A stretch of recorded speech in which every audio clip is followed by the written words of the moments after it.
కాంగ్రెస్ పార్టీలో వైఎస్ఆర్టీపీ విలీనంపై గత కొద్ది రోజులుగా వస్తున్న వార్తలకు ఆ పార్టీ అధినేత్రి వైఎస్ షర్మిలారెడ్డి చెక్ పెట్టారు.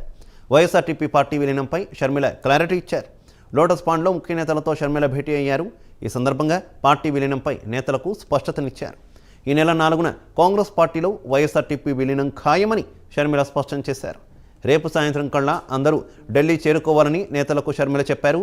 ఏఐసీసీలో కీలక పదవిలో ఉంటామని ముఖ్య నేతలకు షర్మిల చెప్పినట్టు తెలుస్తోంది. ఈరోజు వైఎస్ షర్మిల గారు అందుబాటులో ఉన్న వైఎస్ఆర్ తెలంగాణ పార్టీ ముఖ్య నేతలందరితో కూడా చర్చించడం జరిగింది. కాంగ్రెస్ పార్టీ అధిష్టానంతో గత కొద్ది రోజులుగా జరుగుతున్న చర్చల విషయాలన్నీ కూడా నాయకులందరితో వారు పంచుకోవడం జరిగింది. జాతీయ స్థాయిలో కాంగ్రెస్ పార్టీ నాయకత్వం వైఎస్ షర్మిల గారు కాంగ్రెస్ పార్టీలో చేరితే ఇటు పార్టీకి కానీ ప్రజలకు కానీ అందరికీ ఉపయోగకరంగా ఉంటుంది కాబట్టి తమ పార్టీని కాంగ్రెస్ పార్టీలో విలీనం చేయవలసిందిగా కాంగ్రెస్ అధిష్టానం కోరడం జరిగింది.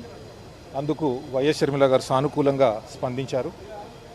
సో 4వ తారీఖు కానీ లేదా రానున్న కొద్ది రోజుల్లో వైఎస్ఆర్ తెలంగాణ పార్టీ కాంగ్రెస్ పార్టీలో విలీనం చేయబడుతుంది. తర్వాత కాంగ్రెస్ పార్టీలో తెలంగాణలో పనిచేసిన వారందరికీ కూడా పార్టీ పరంగా కానీ ప్రభుత్వ పరంగా కానీ వారి వారి స్థాయికి తగ్గట్టుగా పార్టీలో సముచిత స్థానం, అలాగే నామినేటెడ్ పదవుల్లో కానివ్వండి, పార్టీలో కానివ్వండి, అన్ని విషయాలలో వారిని సగౌరవంగా చూసుకోవడం జరుగుతుందని కూడా కాంగ్రెస్ పార్టీ అధిష్టానం కేసీ వేణుగోపాల్ గారి ద్వారా ఒక హామీ కూడా ఇవ్వడం జరిగింది. వీటన్నిటితో పాటుగా రాజశేఖర రెడ్డి గారు ఏదైతే సిద్ధాంతాన్ని అవలంబించినారో పార్టీ కోసం మనం, మన కోసం పార్టీకి ఏ హోదాలో అవసరమైతే ఆ హోదాలో పనిచేయడానికి షర్మిల గారు ముందుకు రావడం జరిగింది. ఆ విషయంలో కాంగ్రెస్ పార్టీ ఏ నిర్ణయం తీసుకున్నా కూడా షర్మిల గారు కట్టుబడి ఉంటారని చెప్పడం జరిగింది. ఒక తాటి మీద నడిపించగలిగే పార్టీ కాంగ్రెస్ పార్టీ మాత్రమే.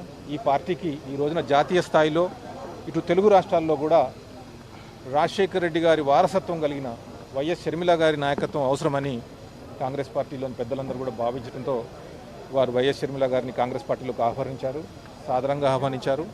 దాన్ని పురస్కరించుకొని 4వ తారీఖు నాడు కాంగ్రెస్ పార్టీలో మేమందరం కూడా